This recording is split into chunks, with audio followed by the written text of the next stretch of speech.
మీ business ఏదైనా మీ ఊర్లో promotion చేయాలంటే అది సుమన్ టీవీతోనే సాధ్యం. ఇప్పుడే సంప్రదించండి. నల్గొండ జిల్లా నూతన జిల్లా కేంద్ర సహకార బ్యాంక్ అధ్యక్షునిగా సోదరుడు యువకుడు ఉత్సాహవంతుడైన కుమ్మం శ్రీనివాసరెడ్డి గారిని ఏకగ్రీవంగా ఎన్నుకున్న సందర్భంగా ముందుగా వారికి రైతులకు సేవ చేసే అవకాశం పదవి లభించిన శ్రీనివాసరెడ్డి గారికి శుభాకాంక్షలు తెలియజేసుకుంటూ ఆ ఎన్నికకు సహకరించిన వైస్ చైర్మన్ ఎసిరెడ్డి దయాకర్ రెడ్డి గారికి అలాగే మిగిలిన డైరెక్టర్లందరికీ పేరు పేరున మనస్ఫూర్తిగా చేతులెత్తి మీ అందరికీ కూడా నమస్కరిస్తూ మీ అందరికీ కూడా ధన్యవాదాలు తెలియజేసుకుంటున్నాను.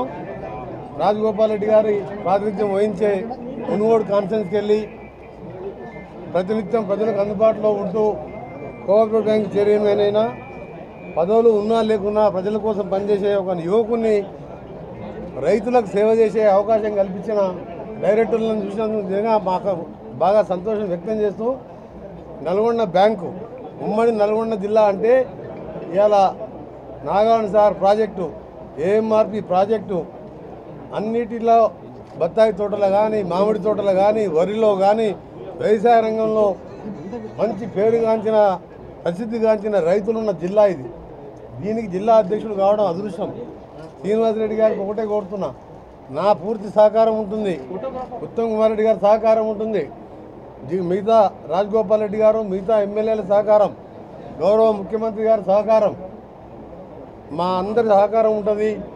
పదవి ఎన్ని రోజులు ఉన్నది, ఎంత పెద్ద పదవి ముఖ్యమని కాదు, పదవి వచ్చిన తర్వాత ఆ పదవికి న్యాయం చేసినామా, ఆ పదవి ద్వారా మన మీద ఆశ పెట్టుకున్న రైతులకు న్యాయం చేయడం అనేది లక్ష్యంగా పనిచేయాలని, అలాగే నల్గొండ జిల్లాలో కూడా ఎడ్యుకేషన్ లోన్లు కూడా గతంలో దాదాపు 1000 మంది వరకు ఇచ్చినట్టు తెలిసింది. ఇంకా కూడా పెంచే విధంగా మీ బోర్డులో రిజల్యూషన్ పాస్ చేసుకొని పేద విద్యార్థులకు బడుగు బలహీన వర్గాల వారికి ఎడ్యుకేషన్ లోన్ కూడా ఇచ్చే విధం, రైతులకు సంబంధించిన లోన్ల విషయంలో కూడా అందుబాటులో ఉండి పనిచేయడం, దాదాపు 2800 కోట్ల ఇలా టర్నోవర్తో ఉన్న ఈ బ్యాంకుని రాబో కాలంలో 3000 కోట్ల పైన పెంచండి.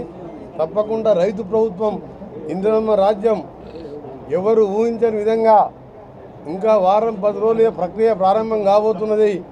గౌరవ ముఖ్యమంత్రి రేవంత్ రెడ్డి గారు ఆగస్టు 15 లోపు 2 లక్షల రుణమాఫీ ఏకకాలంలో చేయాలని పట్టుదలతో ఇలా మా ముఖ్యమంత్రి మీ మంత్రులు ఒక టీమ్గా పనిచేస్తున్నాం.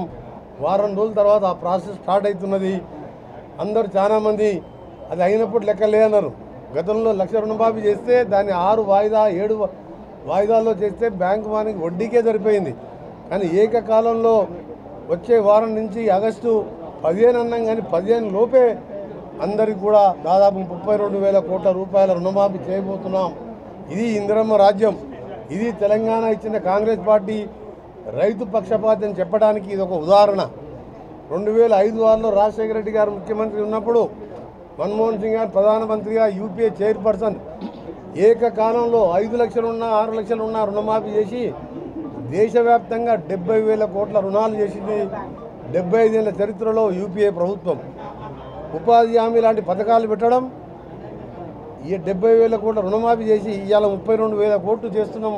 ఈ లోటు బడ్జెట్ 7 లక్షల కోట్ల అప్పుని కూడా మా ముఖ్యమంత్రి గారు ధైర్యంగా నిర్ణయం తీసుకొని రైతులను ఒక్కసారి బయట మిత్తిలు 3 రూపాయలు 2 రూపాయల మిత్తికి తెచ్చుకుంటున్నారు, వాళ్ళని ఒకసారి రుణ విముక్తి చేయాలని చెప్పి పైసా పొదుపు చేసి ఈరోజు ఇంకా నెలలోపు ఆ ప్రాసెస్ పూర్తి చేయబోతున్న సందర్భంగా ఈ రైతు పక్షం కాదు, ఇంకా ముందు తప్పకుండా నల్గొండ జిల్లానే కాదు యావత్ తెలంగాణ రైతులకు అండగా ఉండే రైతు ప్రభుత్వంగా పేరు తెచ్చుకుంటాం. ముఖ్యంగా మా డైరెక్టర్లకు అలాగే మా నాయకులకు శ్రీనివాసరెడ్డికి అండగా ఉండి దీన్ని సక్సెస్ చేసినందుకు, అలాగే మా డీసీసీ ప్రెసిడెంట్ శంకర్ నాయక్ గారికి, ప్రతి ఒక్క నాయకుని పేరు పేరున మరీ ముఖ్యంగా రాజగోపాల్ రెడ్డి గారికి, మునుగోడు స్థానం నుంచి మునుగోడు కాన్ఫరెన్స్కి వెళ్ళి ఒక కోఆపరేటివ్ పార్టు, మునుగోడు అంటే వెనుకబడ్డ ప్రాంతం, ఆ ప్రాంతంకి వెళ్ళి కేంద్ర సహకార బ్యాంక్ అధ్యక్షునిగా శ్రీనివాసరెడ్డి గారు ఎంపిక చేయడంలో ముఖ్య పాత్ర పోషించిన రాజగోపాల్ రెడ్డి గారికి, అలాగే మన భువనగిరి ఎన్నికల్లో కూడా ముఖ్య పాత్ర పోషిస్తూ కోఆర్డినేటర్గా అందరినీ కలుపుకొని పోయి 2 పార్లమెంట్ స్థానాలు, భారతదేశంలో ఎక్కువ మెజార్టీ వచ్చిన స్థానం ఉంది నల్గొండ, అది కూడా దాదాపు 3 లక్షల మెజార్టీ. తప్పకుండా 11 మంది ఎమ్మెల్యేలు కూడా ప్రతి ఒక్కరిని 50,000 మెజార్టీ గెలిపించిండ్రు. వచ్చే 4.5 ఏళ్లలో మీకు అండగా ఉండి మీ గుండెల్లో స్థానం సంపాదించుకునే విధంగా మా పరిపాలన ఉంటుంది. ఆ తర్వాత మరొచ్చే వచ్చే 5 ఏళ్ళు కూడా మా పరిపాలన ఉంటుంది, రైతు రాజ్యమే ఉంటుందని తెలియజేసుకుంటూ శ్రీనివాసరెడ్డి గారు ఇంకా ఉన్నదా ఈ పదవే కాదు, ఈ పదవిలో రాణించి రైతుల గుండెల్లో స్థానం సంపాదించుకొని ముందు ఇంకా పెద్ద పదవులు తెచ్చుకున్న విధంగా పనిచేయాలని, వారిని కష్టపడి పనిచేయాలి. ఇలా మీరందరికీ చెప్తున్నా ఒకటే, పదవి వచ్చుడు పోవడం ముఖ్యం, పదవి ముఖ్యం కాదు. కానీ మనం ఎలా చేశామన్నది ప్రతి ఒక్కరు గమనిస్తుంటారు. అది పదవి దిగిపోయిన తర్వాత కానీ మనం మరణించిన తర్వాత కూడా పలానా టైంలో ఒక నాయకుడు ఉండే అని చెప్పుకునే విధంగా పనిచేయాలి.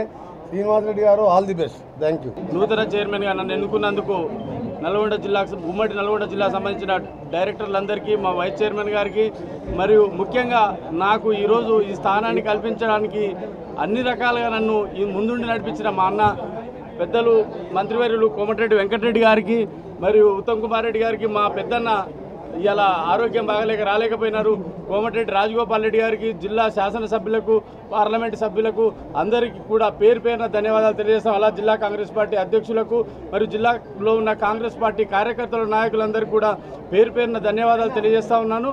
ఈరోజు నల్గొండ జిల్లా DCCB బ్యాంకు నూతన అధ్యక్షునిగా నేను పదవి బాధ్యతలు చేపట్టినాను. రాబోయే రోజుల్లో మా మంత్రివర్యులు, మా అన్నగారి ఆశీస్సులతోటి ఖచ్చితంగా జిల్లాలో ఈ బ్యాంకుని రైతులకు ఉపయోగపడే, రైతుల క్షేమమే ధ్యేయంగా ముందుకు పోతానని చెప్పేసి నన్ను ఎన్నుకున్న ప్రతి ఒక్కరికి పేరు పేరున ధన్యవాదాలు తెలియజేస్తూ సెలవు తీసుకుంటున్నాను.